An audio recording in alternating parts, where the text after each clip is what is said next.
killer if this was like the first episode that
You're tuning into Futureverse TV, and this is the Vision episode.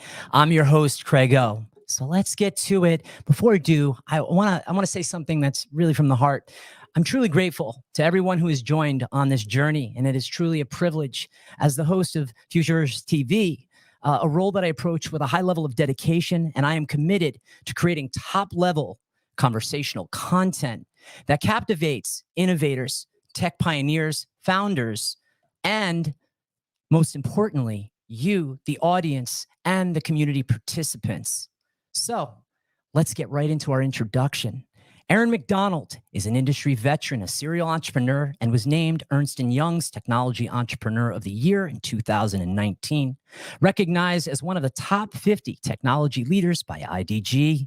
With a track record of managing portfolios in excess of 1 billion, Aaron is at the forefront of Web3 innovation and is known to be a highly skilled problem solver. Cher Senderoff is a tech entrepreneur and venture capitalist. She was honored on Forbes 30 Under 30, Rolling Stone Futures 25 list, and she co-founded the blockchain venture fund Raised in Space, and now leads Futureverse, aiming to shape the internet's future. When you combine the talents displayed by these two co-founders, you end up with 11 metaverse companies all wrapped into one, with 250 employees around the world and millions in funding to continue to grow the metaverse technology, from music to gaming to applications that build off of artificial intelligence. Every metaverse company within the ecosystem is built on top of the root network. Futureverse is for all of us, creators, companies, and communities. And the goal is a seamless, interoperable experience. As I said before, I'm your host, Craig O, and this is our Vision episode. Quality conversational content is key to driving the community's element and continued growth forward.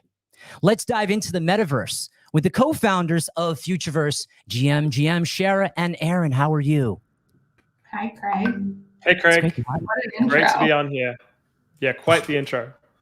But I think it's justified. You know, this is the start of something special.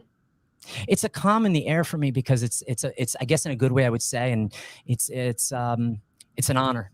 And so that's that calm. I think all the preparing has led us up to this moment. And I want to roll into a question that's I only want but one sentence from you, and it's this. I would like for you both to describe to me what your vision is for Futureverse. You go, Shara. All right, I'll start. You want me to go first? I'll start and then you can hit it home. So our vision for the Futureverse is multifaceted and almost impossible to do in one sentence, but I'll say to distill it, we want to put humans at the center of the internet. And now, Aaron, hit the rest. Yeah, and I think just to build on that, I think I see Futureverse as the seed that we planted to make the open metaverse a reality. You know, it's been an idea that's sat around for a long time that we've never seen actually happen. And I think we have what it takes to make it work. I love both of those answers. I like being the human at the center, which to me feels empowering. So let's get right into announcements.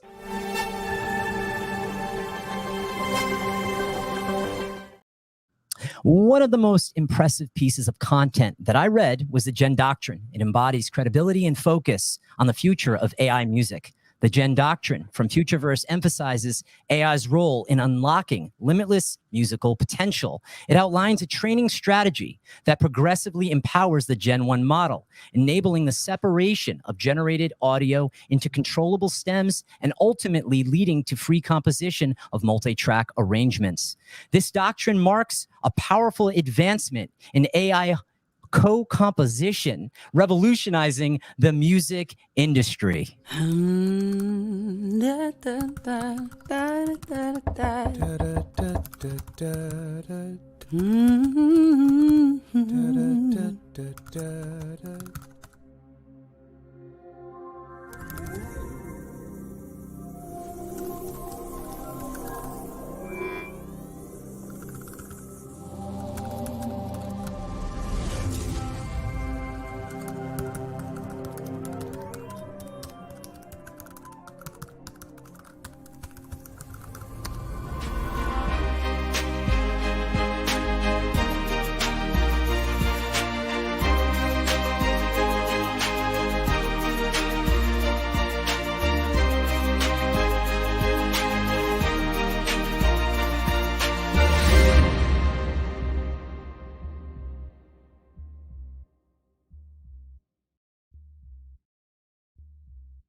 Cher, I believe I know the answer, but I want to hear it from you. It's most important.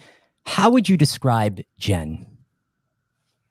Jen allows you to make what's in your mind into music. It's literally that simple. In the evolution of where we're headed technologically to empower individuals who have ideas in their mind beyond music, anything you can think will be able to become a reality in the future. And that's what we're doing with Jen.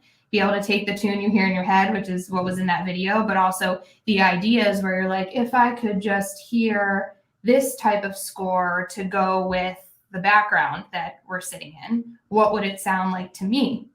That's what Jen will ultimately allow you to do.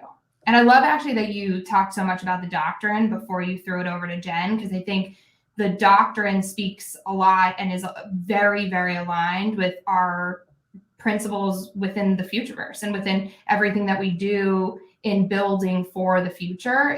It speaks to how much we consider creators and talent and consumers and our community and everyone that is going to use the tools that we'll provide, how to make sure that everyone is taken care of and touched along the user journey. And I love it. You said that, right? Because it heads into that second talking point for me. There's 5 elements to the Jen doctrine. And I feel it's the Constitution. There we go. It's the Constitution of Jen. It's the doctrine that creates this high level of credibility. Can you just expand maybe on just one of the elements of Jen that really just immediately comes to mind and something that really pushes this space forward? Because that doctrine was brilliant. I would say that the doctrine, even in all 5 of the points, it's anchored in how we do right by rights holders and creators within the industry, and how we allow the talent that has evolved music to where it is today to give us insight into how we develop the platform, but also how rights holders and creators are compensated for their work. I think that's one of the big topics that is being debated daily around talent. I mean, we just saw SAG and the actors go through and the writers go through their strike in Hollywood around fair and equitable participation in the things that they contribute to. And that really needs to be considered in how AI models are built and how they are trained and how they utilize copyrights that make them what they become. And that's a huge part of what we're focused on and will do right by as we bring Jen to market. Part of it is protecting the artist. And so the second research paper was published, which is huge. How important are these research papers towards AI music development?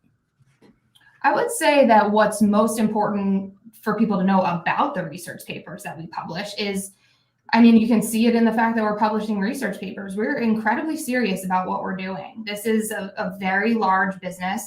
It's very ambitious. And what we are architecting in every area of it is of extreme thoughtfulness and detail and sophistication and technological innovation. And frankly, some of the greatest minds I've ever come across putting their heads together to say, how do we take the world into the future? How do we participate in that? And obviously, how do we give the tools to everyone to do it with us? But I think our research papers give you a lot of insight into what we're actually doing, how we're thinking about these things specifically in relation to Jen. They go into great detail in how we are utilizing sound, how we break it apart and utilize deep frequency to train how it listens.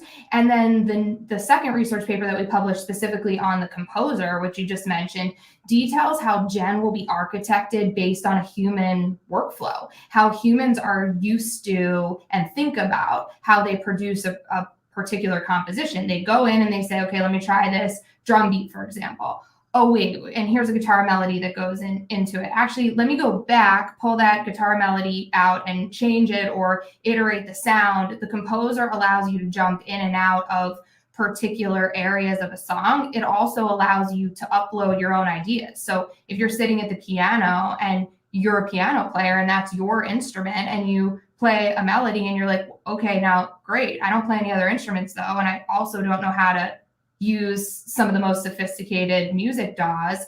Can Jen help me finish this piano melody and turn it into a song. You upload the piano melody, and then Jen says, here's a drum beat, here's extra instruments, here's all the components, and then you can iterate infinitely within those. So our composer research paper takes us deeply through how we're thinking about workflows and the development of the product. So we will continue to put out more and more research papers so everyone can see how we're thinking about everything we're doing. The Jen research paper was in depth. I was blown away by it. It was one of the first things that I read last month. Among the 4 most significant contributions over the past, let's say, month and a half to you, Cher, what was the most impactful? And there's 4 that I'm going to give you. And you have Mike Caron's arrival. We'll talk a little bit about him. You have the publication of the second research paper, which we just talked about. You have Aaron, who spoke on stage at Alibaba, right? And then you also have Jen branding development and the visual rollout. And I love that video that we just played before. It just blew me away. So out of those 4 things, which is the one that sticks out to you the most? I mean, they all are so equal in the workload, the effort, the amount of creativity and expertise and work that went into all of those coming to light. I think that they all have definitely equal weight. And just to touch on them, I think you said you'll get into Mike, so we can pause on that for a second, and I'll touch on the Jen branding. The Jen brain that we premiered in the Jen branding took a level of thought that we haven't revealed yet, the detail that's in that brain. And obviously there will be a lot more creativity to come on that front, but creating the music mind, the first one, was definitely took a significant amount of effort and creativity and exploration and detail. And shout out always to my creative teams that relentlessly go into the why we're creatively making something look the way it does, because there's always a why creatively to everything we do at Futureverse. It's not just let's make the coolest thing. And so the Jen brain that was revealed in the branding, we'll get into in a lot more detail of what's in that and what it means. But I would encourage everyone to look at it again, because it is an absolute work of art. Pay attention, people. And what it will do technologically will be even more special. I love that. And I was going to say, out of those 4 things, because Aaron's here, I think it was Aaron being on stage. That's just what I'm going to roll with. All right. So that was the easiest part of all of that. Like, Shara's been working. Awesome. You're like here. Yeah. No, she's been working very hard on all of the stuff that I get to the privilege of getting up and talking about and on Jen. And so I have to give full credit back to her and the research team, Dr. Alex's team, as well as the creative team, who've made me look good on that stage. By the way, you want to talk about a metric of a great friendship, working relationship? You just saw it here, ladies and gentlemen. All right. So also, Aaron demoed it live in China in front of millions of people online. So that is a feat to go through and accomplish that. Awesome. Carmen would be anxious if she had to do it. By the way, shout out to Carmen. Phenomenal. I just want to say that for the record. All right. So as you know, we are thrilled to have Mike Caron on board in the Futureverse ecosystem. Music industry entrepreneur Mike Caron has joined forces with you, Shara, to lead Jen's AI music platform. With Mike's impressive track record as the founder and CEO of Artist Partner Group and his extensive roles at Warner Music Group, Elektra Records, Atlantic Records, this partnership brings together unparalleled industry access and cutting-edge AI music technology. Mike has also written and produced records with some of the biggest names in the music industry: Beyonce, Kanye, Bruno, and many others. That is just mind-boggling. And so I want to roll into this with you, Shara. How does this partnership between you and Mike supercharge Jen as it continues to evolve and adapt in this changing landscape of the music industry that we currently know? Mike's one of the most prolific music minds in the business. The way he has architected his significantly impactful career, not only as a producer, but as an A&R and as a music executive and a publishing executive and has built a publishing empire and a label empire and built and broke some of the biggest artists in the world. He touches the entire flow of how music is created and distributed and how stars and artists are developed. And so there is no greater mind that we could bring in than what Mike is and what he understands and how he thinks so intricately. I've had the pleasure of working with Mike on a bunch of different projects for many, many, many years. And he's one of the rare humans that gets on the phone with me very, very regularly just to kind of break down how certain complexities within the industry, within rights management and royalties and distribution can be iterated, and where the industry will adopt and will not adopt, and how we actually go through and hold hands with people to educate them, and where the industry can be transformed. He's always been a mind that constantly goes back and says, how can we grow this? How can we increase revenue here? How can we figure out how creators can evolve their opportunities and their businesses here? So I think there's no one greater, and it won't stop with Mike though. Mike and I and Aaron, Mike isn't just working with me, he's working with all of us, but we have a big strategy, and there's a lot of people getting involved in this thing behind the scenes. So it will be really exciting what's to come with Jen. I think those strategy meetings are incredibly important. And again, knowing, I guess I would say the politics within the music industry and in Hollywood, and being able to figure out how you're going to move and strategize together, and then having another partner that you trust to continue to build and further promote the platform. And so maybe this question might be a little redundant, but in what ways do you envision Gen AI music platform contributing to the music industry's sustainability and innovation over the long run? So maybe it's that long run forecast. What are your thoughts when you see maybe let's go 5 years out? What are you thinking for Jen? I think it's pretty simple. It's going to empower a lot more people in the world to create music, and it will assist and help the creators and the producers in the industry today continue to evolve their process and iterate and elevate what they can make. So only positives to come from Jen. All right. And so let's talk a little bit about short-term goals that you and Mike have in terms of establishing Jen as a dominant player. Maybe there's some moves and stuff that you can share publicly. When you think about some short-term accomplishments that are going to happen before the end of the year, is there anything more that you can share with us on Jen before we head into our next discussion? I would say there will be more announcements soon as to how we're working with the industry. And then, of course, we'll come out soon with when everyone will be able to use the product. I know everyone's itching to jump on board and use it, and we're itching to be at the place where everyone can do that too. So moving as quickly as we possibly can. Fantastic. Yeah, I think that the most important thing is to think about the fact that we are not rushing into this. I think you've seen a lot of people kind of just put stuff out there that hasn't been able to build sustainable and viable traction from a business perspective. And so what we want to do that is different is really approach it from a sustainable and viable ongoing business perspective, and make sure we bring the right people in as partners to that, the right musicians and producers and rights holders to make that possible, to launch it in a way that includes those people, to get the traction that we need for this to be more than just an idea that's shoved out into the universe, but something that can really kind of take hold and make a difference. And so that includes not just partnering with the industry, but how do we embed this in applications and experiences, the brands that we're working with, that they can activate consumer experiences with, that whole gambit of things to turn it from a concept or a research paper into a business is the stuff that Shara is working hard on now, to go from where we are now to that next step. I love that you said, and I think this is your quote, Aaron, you said, the metaverse is dead. Long live AI.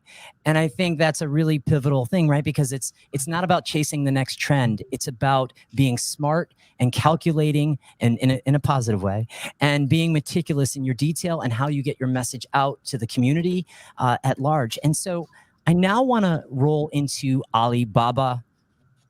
And so Futureverse excels in establishing global connections, impactful partnerships, as demonstrated by its connection with Alibaba Cloud, which is set to significantly advance the Gen AI music platform. So I want to now dive into it with you guys. How will the partnership between Futureverse and Alibaba Cloud enhance the capabilities of the Gen AI music platform? Yeah, I mean, I think first of all, it's kind of the partnership's broader than just Gen AI, and Gen's really the first use case that we've been working on, and there's a few things that come out of that relationship. There's the very practical things of being able to access high quality infrastructure, which is really in demand at the moment, and being able to get access to on-demand infrastructure that enables us to train Gen to a high quality is a really important part of it. But beyond that, like, how do you take technology as a tool and then get that into the hands of developers and businesses and experiences around the world in a scalable way? And so our partnership's focused on how do we do that together. There are markets where Ali excels at, and that they have huge networks inside of. They have access to large numbers of developers. They have access to content and IP, all these different areas that we're building together to not just create a great technology experience, but to create the distribution in those different communities that makes it into a sustainable and viable business. So every area of kind of how do you go from infrastructure to end customers is the stuff that we're working on them with. And not just for Gen AI, like there are lots of things within our portfolio of products and services and content that that will be able to shape up through this relationship as we extend into the markets where they have really strong footholds in. So Alibaba Cloud and Futureverse, that relationship is going to continue to expand exponentially. In what ways does a Gen 1 model surpass the capabilities and quality outputs? Because I think this was a very specific thing. Previously released music AI models by other tech giants. And notice how I said other tech giants. I didn't want to be super specific. So can you kind of expand on that for me a little bit? Yeah, I think the thing that the research team did was really look into two bits of insight that really helped build Gen out as a differentiated product. One was, how do humans actually hear music? And so the team started, when they started to build Gen, from the premise of user experience, which is something we always like to do in Futureverse. We're like always hammering that button, that user experience is the thing that should lead product development. And so there was no difference in the approach to how do you build an AI. Even though it's like a nerdy techie thing, you should really start from that perspective when you're going to build something that humans consume. And so they started with very basic principles about like, how does the ear hear music? And taking those basic principles, we're able to build a model that could deliver an output that was in line with the way that humans hear music. So that was the first part. The second part was about how do creators create music. And so in working with the music industry, we're able to understand the process that creators go through, that producers go through, and what sort of things do they need in a tool to enable them to supercharge their creative ability.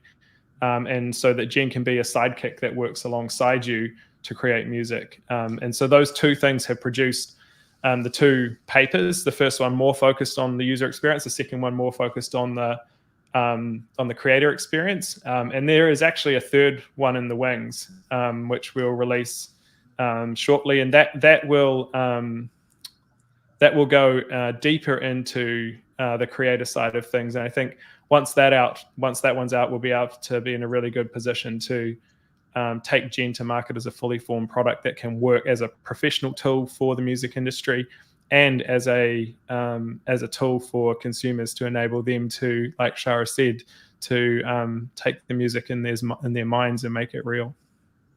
That's truly exciting.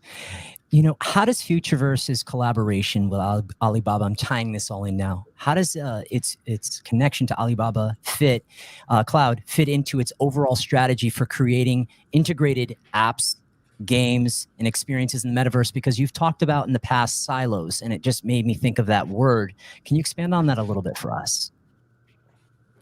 Yeah, like I said, I think it's really important to have partners that can help you help you grow into markets and into customer segments and into developer ecosystems, all of those things that take your product from being a good idea and a good piece of technology into something that scales and is successful as a business. And that's where we see the real kind of value in this partnership, that it's not just about good technology, because that's the start of a good ongoing relationship, but it's how we can work together to get the awareness out there and the distribution out there into markets where our partner has those strengths. The world's a big place, and there are a bunch of markets around the world that Alibaba dominates in from a distribution point of view, and we want to kind of work with them to ensure that we can attack those markets together. All right, well, let's get into NVIDIA. I'm really excited about this one. Between the powers of soft and hardware, Futureverse has acquired the NVIDIA DGX H100 AI supercomputer. This powerful technology will significantly boost the AI development, especially for the flagship AI Gen Music program. So let's go right to it. The NVIDIA DGX H100 is quite a rare piece of technology. What are the overall capabilities of this supercomputer?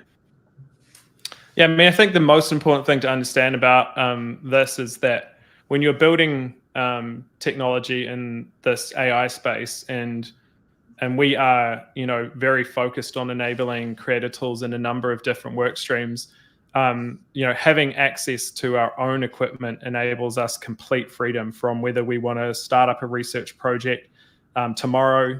We don't have to ask anyone's permission. We can start to build on those ideas immediately, and we can innovate super fast.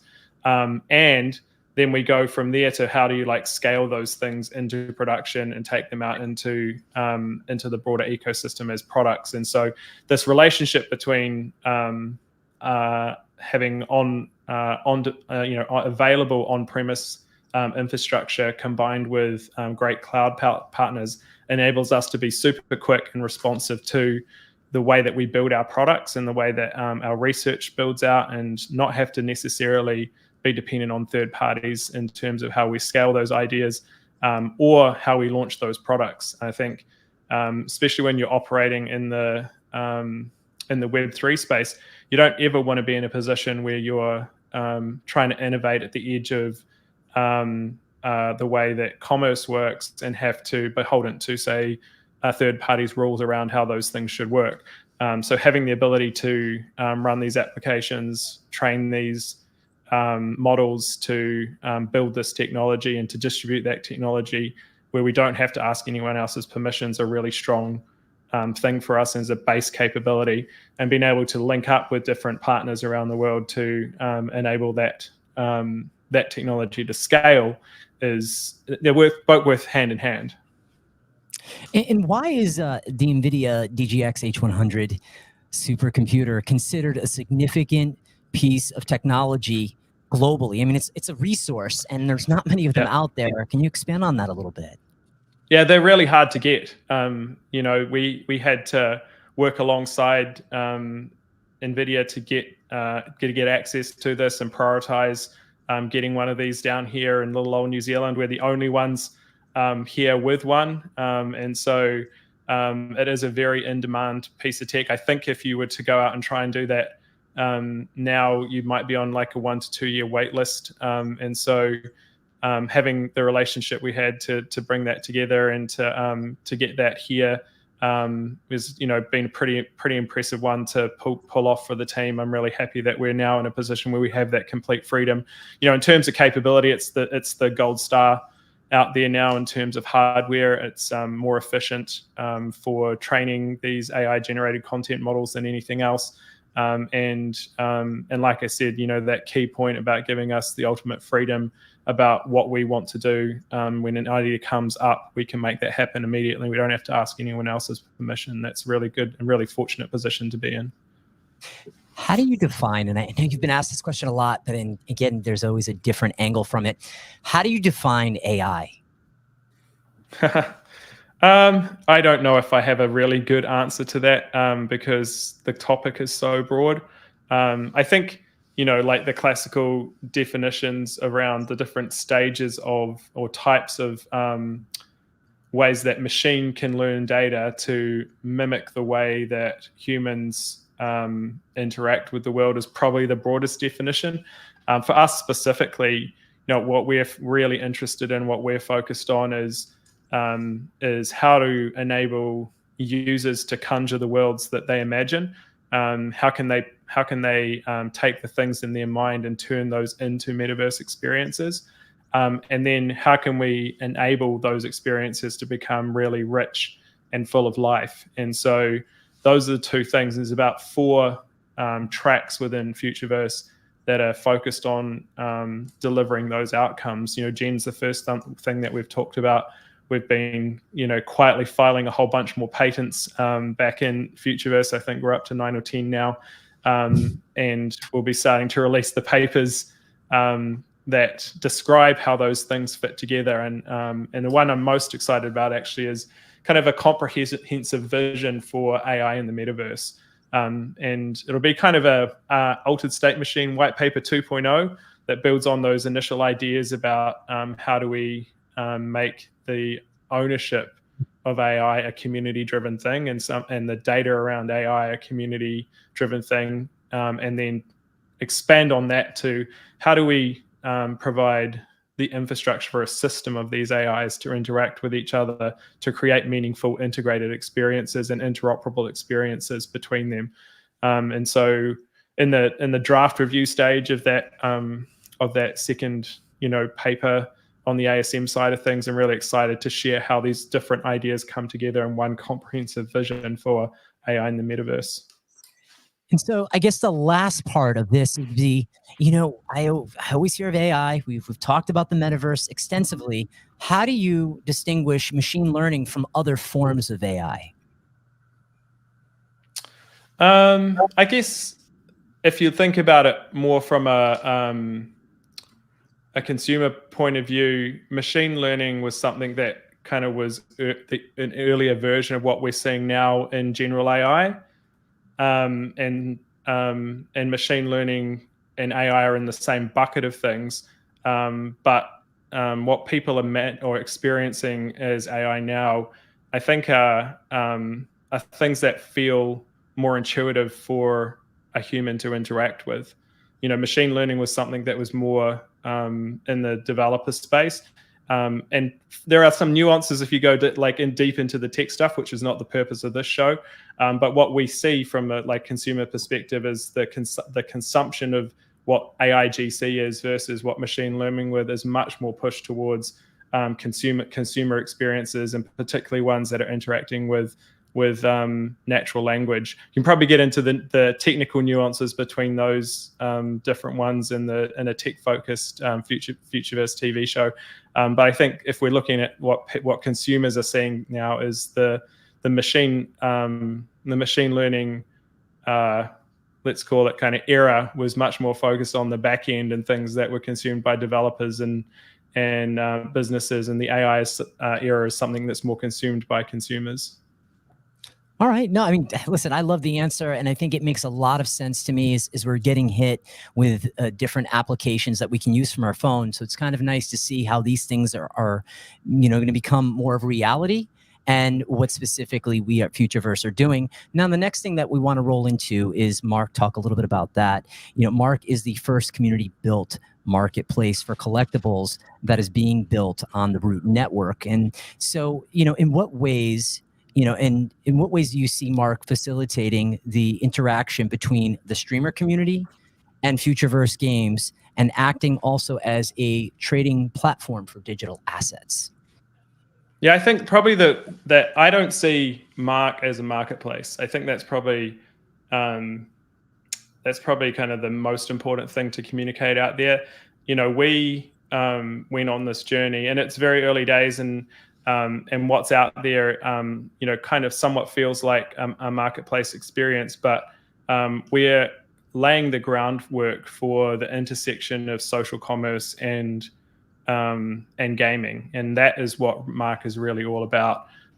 Where we're seeing a massive trend, and part of the conversations I've been having up with you know, partners up in Asia and in China, is how social commerce has been transformed by streaming, and what you know, what that user experience journey looks like, and how that can apply to our vision of the metaverse. And so we're really excited to be you know, part of this journey with the team that's building Mark, because I think what we'll start to see is the divergence between what people see as NFT marketplaces and what we see as the vision for integrated social commerce, and providing tools for both developers of games, applications, and experiences, and to communities to build their communities in a different way using Mark and the tools that we build that can integrate with Mark, change that experience, and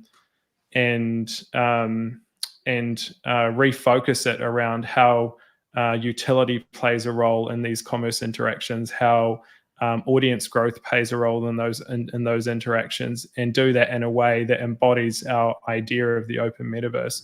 And so won't let the cat out of the bag too much, but we've got a number of really exciting experiences that will premiere integrated with the Futureverse community collectibles, and game experiences off the back of those that can leverage this notion of social commerce meets digital assets meets the metaverse. And I like how you repositioned how we should be thinking about Mark, and I'm looking forward to seeing how that platform develops over the future on the Root Network. And so it brings me to the last part of this, which is, what advice would you give to developers who want to come and build on the Root Network?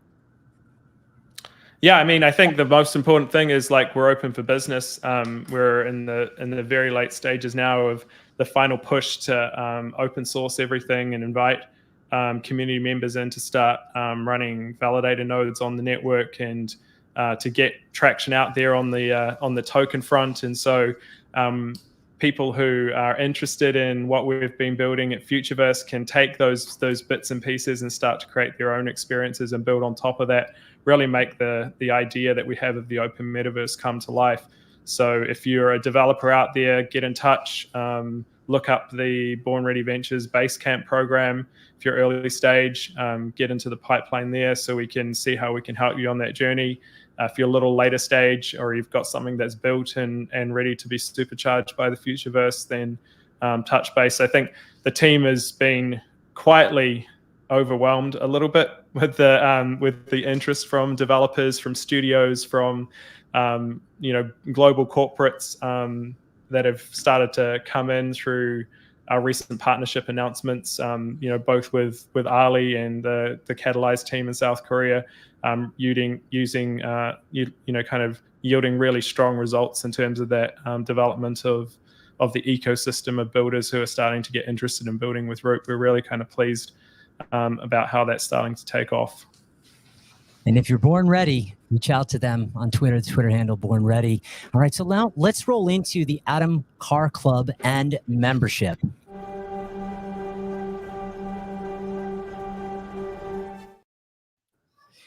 So the Atom membership collection's design and essence, combined with its role in the Futureverse ecosystem, effectively boosts metaverse engagement, seamlessly transitioning car culture from the real world to the metaverse. The pure technical talent and visual artistry of the vehicles left me personally feeling that these digital assets are going to further evolve.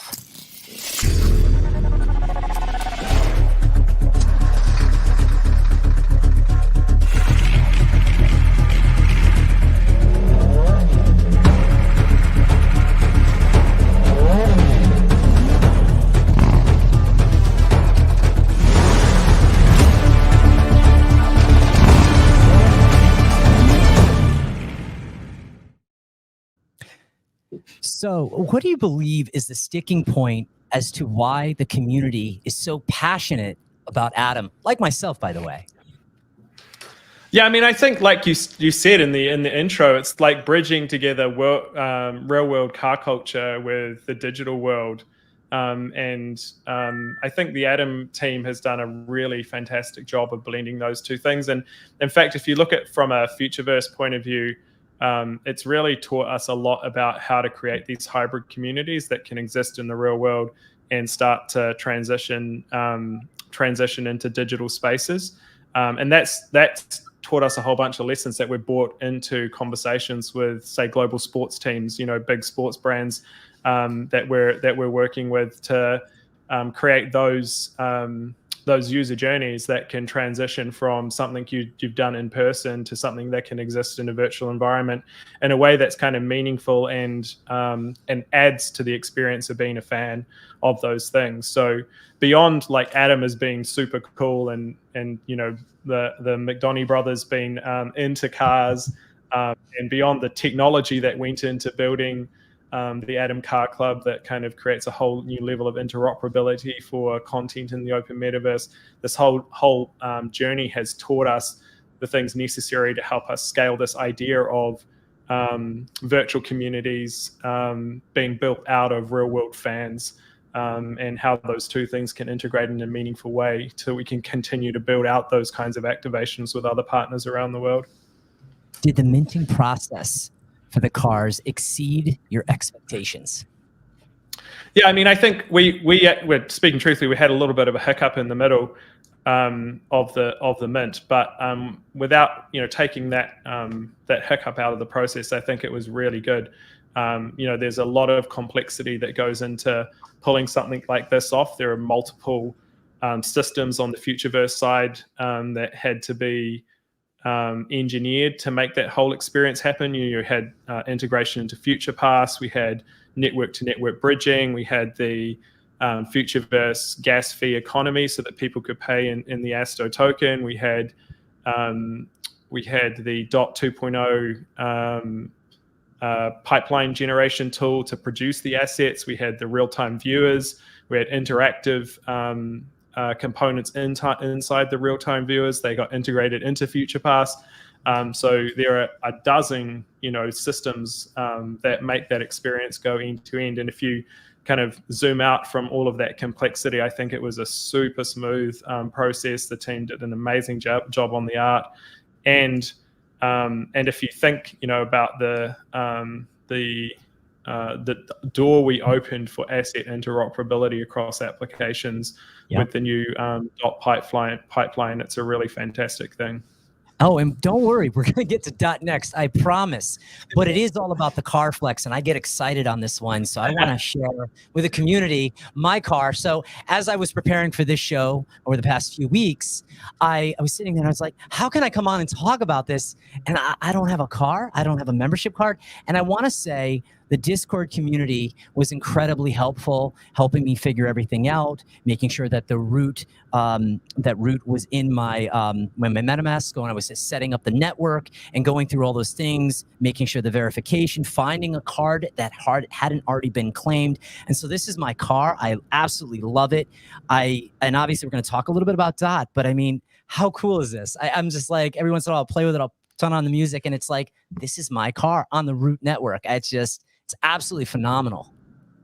Yeah, and the really cool thing, looking at that, the art is fantastic. That's all like assembled and rendered in real time, and so that's what makes it super powerful for the gaming side of things. And also when you go into that next stage of trading parts and swapping parts, with your fellow car club collectors and building your perfect car, I think the idea of static PFPs we just took to a whole new level where if you didn't roll the exact thing you wanted, you'll be able to go on that journey of creating your perfect machine, just like you would in a traditional car club, and then take that into activations and experiences in the same way that you would at a meetup or at a race day. And so, building the essence of car culture into the way that the product was created was a really important thing for us. And being able to do that in a way that is interoperable, can interact with lots of different applications. Perfect. And I want to say, I want to go to you guys for both advice. And as I just mentioned before, I went to Discord. I was able to figure it out. I got some help in the DMs, so that way I could make this happen for the show. But in a busy Futureverse ecosystem, which we are busy, and what do you guys believe is the best way to source information within the community so you can stay up to date on the latest news? And as we know, it is Futureverse TV and, of course, the Vision episode. But outside of that, what else do you guys recommend for people that are coming in sort of mid-experience, but they haven't yet really fully immersed themselves in Futureverse? I can jump in and say that as we go, and this goes back to what Aaron and I preach and preach and preach, our goal is to make the technology invisible, and that all of the experiences that we will put out or power, because we are a technology company at the end of the day, it is powered by Futureverse. The brands are the brands. And we believe that just like the internet and the metaverse and Netflix and wherever you go to consume content, there's going to be something for everyone. And you don't have to understand the complexity and all the details of the Futureverse ecosystem. You'll be attracted to the brands and the different experiences that you want to engage in. So I think that I would almost answer that question of, if you are interested in the technology, obviously we're about to premiere a show that goes super deep into the technology. And if you are more interested in certain consumer experiences, we'll find you, and we will. And I think that's one of the things that we're at that point where we're about to go out and onboard the mainstream. We have been, and we are even more so over the next year. I think we're, not only us, but everyone building in the space is going to really start to connect with a mainstream audience, because they're going to introduce experiences where the technology is invisible and where you don't have to know the intricacies of particular things to be able to engage with them. And so next, yeah, I think that's really important. So you've got like layers, in terms of communication, and we've got like, if you think about our core fan group, which is our kind of tight knit community, and even to a certain extent the broader Web3 community that we're really starting to see grow in terms of the knowledge of Futureverse now. That home base for those people, within our community channels. You've got the Discord channel, and like you said, we've got this great wealth of knowledge in there, and people are able to explain what's going on underneath the hood for those super fans who really want to get down and dirty with it. You've got our public channels like the websites, which are brimming with content. There's an increasing number of product-focused documentation, and there'll be a whole bunch more of open source documentation coming out in our tech docs when we open those up shortly. There's going to be, like Shara said, there's going to be a whole bunch of users that are touching the Futureverse ecosystem that will never know we exist if we've done our job correctly. And those that layer of content, will be focused on the applications and experiences themselves, so they can go in and find more about those specific experiences, but not necessarily how it all works and comes together, because we don't really care about that as a consumer. And then you've got heaps of great community content out there. You've got the Prawns site out there that's a fantastic resource for information and data tools that are built around the ecosystem itself. And I think really importantly, the work that the team's been putting into this Futureverse TV series, which will have layers of content for people who are interested in the ecosystem at large. And we're covering a bit of ground now that we've covered in the past, but I think with so many new people joining the community, it's really important that we do that and put this out there in this first episode. And you'll be hosting some deep dives into how things work and partnerships and all the other stuff that we're doing inside of Futureverse. So it's a big and complex and comprehensive business, and we've got to have these layers of content that are engineered for the different types of people who touch that ecosystem. Whether you're a super fan, a developer, a consumer of an application, there's a lot of information out there now for you to consume. And I hope that people have started to see over the last kind of 3 to 6 months as Futureverse, the team has really been put into place, that level of information's been constantly lifting. Is something we want to keep pushing and challenging ourselves on to get better at. And before we roll into Dot, I want to say the newsletter absolutely blew me away. It was great. Yeah. It was nicely laid out. So bravo on that. I read through that about 3 or 4 times, but it really encompassed everything very quickly. You got sort of an overview, and then you were able to go in on specific things and dive even deeper. So next, what I want to do is I want to talk about DOT 2.0. So let's get right into it.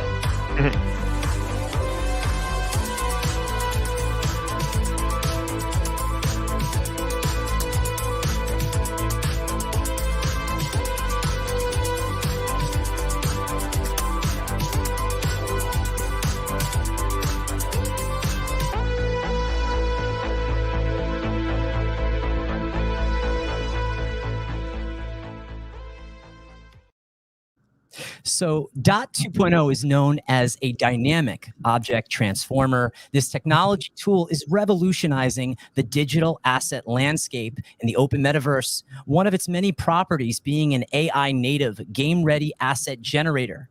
It creates lightweight, interoperable assets with unique qualities, catering to brands, developers, and digital collectors. Its large-scale randomized asset generator capability promises a diverse virtual experience. So let's start it off on this. What is DOT and what makes it unique? Yeah, I mean, I think the thing that DOT is a way for developers to generate content in a pipeline that can be interoperable between applications. One of the core ideas of the metaverse is that you could take your content with you between applications. The whole point of digital ownership in Web3 is anchored in that idea. So we have the idea of ownership pretty well sorted. Things can go on to community-run infrastructure like blockchains and move around. But the reality is that next step of interoperability doesn't really happen. And the reason it doesn't happen is because it's really hard. So what DOT has done is step back and said, okay, how can you make loads of content available to popular platforms and game engines and experiences at scale? How can you ensure that promise of digital ownership is true, and at the same time deliver high quality experience inside of those assets? How can you do that in a way that means you could have lots and lots of users using those things inside of those experiences at the same time without being too heavy for that experience? How can you make things like swappables and wearables and changeable parts work in real time inside of those experiences, just like we would do in a traditional game like Fortnite or Roblox or something like that, but across multiple games? So that's the stuff that Asset Register, DOT, and Swappables engine are solving for. Is making that idea of portable content a reality inside of applications. And so DOT solves a bunch of those problems. We've got a big roadmap around improving that, but just some really simple examples. If you look at some of the metaverse standards out there, something like VRMs, for example, they're really good for human avatars, humanoid type avatars, but they don't work for something like a car. And so DOT was trying to solve the same problem as humanoid avatars for any kind of object. So that's one of the things that sets it apart. Those other standards, while they might allow a single file to appear in lots of different engines, the way it appears may have to be downscaled and to meet this kind of lowest common denominator across those different experiences. We wanted every experience to have the richest possible interpretation of that asset. So that if you're in a UE5 experience or a high quality, desktop Unity experience or a mobile experience or a web experience, it could adapt to those different formats. We wanted to make it possible to swap things in real time and have those appear in any application you're in. We want to make it possible to do that without having to download a whole new file into that game and load that file into the game. And if you can imagine, when we've got tens of millions or hundreds of millions of users using these applications, that could get very, very heavy downloading those files. So DOT was designed to solve all of those problems. And I think it's one of the foundational pieces of that seed that we're planting about how the open metaverse can actually work. So I'm taking all of this in. And so, how does Dot support the brands in creating unique digital collectibles or game assets? So as it expands out, they're going to use this tool. It was used in Atom. So maybe you might expand on that a little bit for us. Yeah, so the Dot product has evolved over time, and we used it first with TNL. Next was with Gods and Goblins, and the latest iteration with the Atom Car Club. There's a couple of other collections that are already kind of near launch that have also gone through Dot that represent different kinds of assets and collectibles. So we can show a broad range of things that can work inside of Dot. The really interesting thing is when you're talking with these global brands that have a really diverse audience with, tens of millions or hundreds of millions of fans, they want to be able to deliver unique digital creative to those audiences, and Dot's really, really good at that. So you can take a simple base set of assets and turn that into millions of individually unique characters at the DNA level. These aren't your kind of typical Lego book PFPs. They are totally unique in every way, and so being able to provide uniqueness allows for personalization and customization at mass scale, which is something that these brands really love. And I'm looking forward to seeing how Dot continues to add value to other assets along the way. I want to roll into the Next Legends. All roads lead back to the Root Network, and the Next Legends are just a part of that journey. Powerful collaborations are incredibly important as we continue to build in the metaverse. Between the combination of the Muhammad Ali Enterprise, Altered State Machine, Futureverse, this is an ongoing gaming experience that is set for long-term success. I personally describe TNL as a digital playable storybook, unraveling as our characters grow and become more intelligent over time.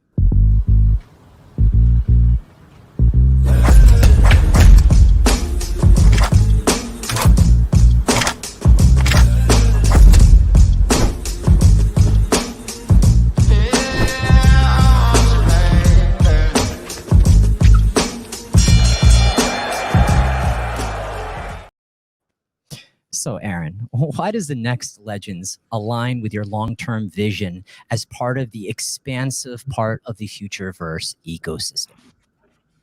Yeah, I think from a strategy point of view, you can see a lot of things going on here, and might start to wonder why. And TNL is a really good example of how we're taking content and pairing it with technology to demonstrate two things, like how can you engage an audience using these new tools and new modes of gameplay, particularly the AI-driven stuff. And we're really excited about both what TNL is going to end up being as an experience for users and how it will click into the other stuff that we're building in terms of that social commerce play, and how it will click into the next iteration of the Altered State Machine protocol, and so we get this really awesome opportunity to create content that can appeal to a mass audience, but at the same time demonstrate how these different platform elements can fit together. And so TNL has been able to lead the conversation internally about how we build these products out, but also showcase and hero some of the protocols, like the ASM protocol, like the asset register powered by Silo, like the Swappables engine, like the Dot pipeline. All of these kinds of things can achieve two goals for us. How can we build an audience around these really cool pieces of IP? How can we show new kinds of gameplay to a market that's hungry for particularly AI-driven experiences? But also, how can we demonstrate the power of this underlying platform and the Root network to more and more developers around the world that want to build with us? So I have one more question for you. And I noticed it as I was going on my quest with my boxer. And I noticed as I was doing the cut and style, I noticed a brain in the locker room. Anything that you might be able to tell us, share with us, the community? Yeah, no, I think we're getting close now to the stage where you'll be able to kind of really see the power of brains in the ASM ecosystem. And that we've been very deliberate about the activations, that we've been ramping up this association between brains and content. And now with several game experiences that leverage the brains to drive the player experience, but also like how these things can be transitioned into content-driven applications and the AI GC side of things. We've got lots of cool stuff coming up around brains, and so being able to equip your brain and really show the relationship and swappability and tradability of intelligence between players is going to be a really exciting thing for us to demonstrate shortly. The team has been working so hard on this, and it's an extremely complex thing to pull off when you really get into it. But I think we've really cracked the nut on the infrastructure and architecture and approach for making this idea of ASM scale, and really excited to show how that can work with the next Legends and a few other things. I'm looking forward to more quests and for many, many reasons, but we are all human beings.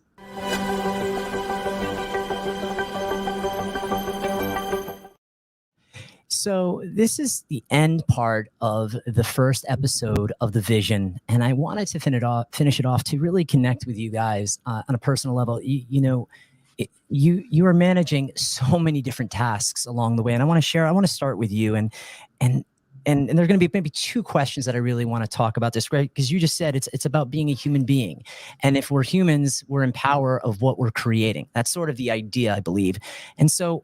My two questions for both of you, right? Because we're going to close out in a little bit is, what is the one wish you have for the world? You go first, Shah.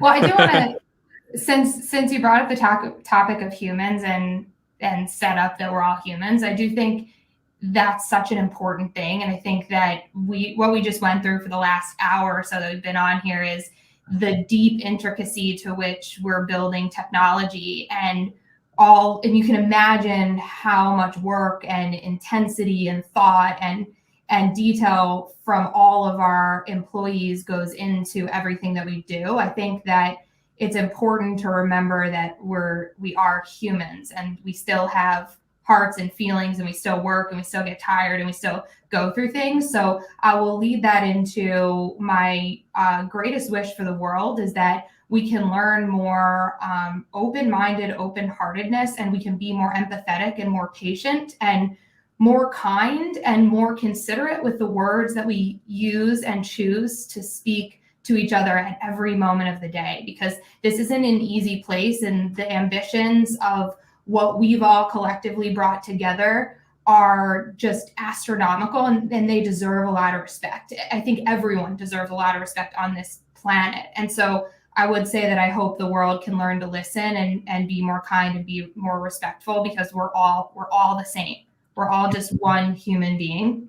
And Aaron and I go through so much. I think people forget that we're still humans. We still have families. We still go to bed at night and wake up in the morning, and we still feel things. We still have pressure. We still have to be thoughtful in how we answer to people and how we do everything that we do. And so I think moving through the world with more consideration for others would be my wish for. And I like the word empathy, and I think it's incredibly important. Nobody cares what you say unless they know that you care. And Aaron, what is your one wish for the world? Yeah, I think we're in the business of connecting people, and I think Shara hit the nail on the head. We want to create the environment where people can have those more meaningful connections and start to understand each other better, because there's some shitty things happening out in the world right now, and I think that a lot of that can be solved by people having more meaningful connections and having those built in a way that isn't predatory, in terms of the platforms that supply those connections, because they tend to breed divisiveness. And if we have the opportunity to reset the internet and make it a place where that divisiveness isn't a key to your business model, then that would be a really great and fantastic achievement, I think. How empowering is it for both of you that you are going to help to shape the internet over the next 5, 10, 20, 30 years. That is such an incredible thing. Every morning you must wake up and go, this is really cool. I can't believe this is it. And I love what you said as well. And so I want to give one last question to both of you. And Aaron, I want to start with you. What human has been a big part? And obviously there's many people that, whether it's to success, but just maybe it's an emotional component, not business. I want to put business aside for a minute, but it emotionally gave you a certain strength or an awareness. Who would that person be and why? God, that's a tough one. There've been different people over my life, but I guess there's no doubt right now that it's my wife, Shah. She's the one who, like Shara said, when I'm having a tough day, or there's problems that need solving that I can't figure out. That's there for me. That stood by me when I first came up with this crazy idea, and we had no jobs and no money, and put that on, that future on the line with me, and someone who's kind of a sounding board for my crazy ideas, but also knocks me back down to earth again when I get a bit of a big head. So I don't think there's anyone else. Probably this close second would be my little girl. She is a very grounding influence in my life. You can be out there talking about how you're going to change the internet, and then the next minute changing a diaper, and that juxtaposition, is a very good place to keep you grounded in the realities of things as you're trying to build this stuff out. I can relate on the diaper part. So Shara, how about for you? I could answer this question a lot of ways. I think that I am impacted by everyone I encounter, by learning their perspective on the world and how they see it differently from the place that they're positioned in, which is quite different from me. I think, like Aaron's answer, my answer would be my family, probably my sisters. I was really lucky to be one of 3 girls, and as the oldest with 2 sisters behind me, it's incredibly important for me, not only because it's important because I have 2 sisters, but I think just being thoughtful and open and supportive of women has been something that my parents raised us to support each other and support every other woman or man that we encounter. But I think the female empowerment thing actually hits home the most for me with my sisters, because it reminds me to keep knocking down and breaking ceilings for every woman that comes behind me, and they're 2 living examples. And they also listen to me say the wildest things and pitch the craziest ideas and tell them every other day that we're building another business, and they think it's absolutely insane, yet they respect me nonetheless, and they never falter. And I think that's what we can count on family for, especially as we're out there trying to change the world. Relentless conviction and support. So I want to end it off on this. I am so grateful to be on this journey with you both. It's an honor. And more Vision episodes, the Vision episodes on Futureverse TV to come. So I want everybody to stay tuned, because we will be back soon. Yeah.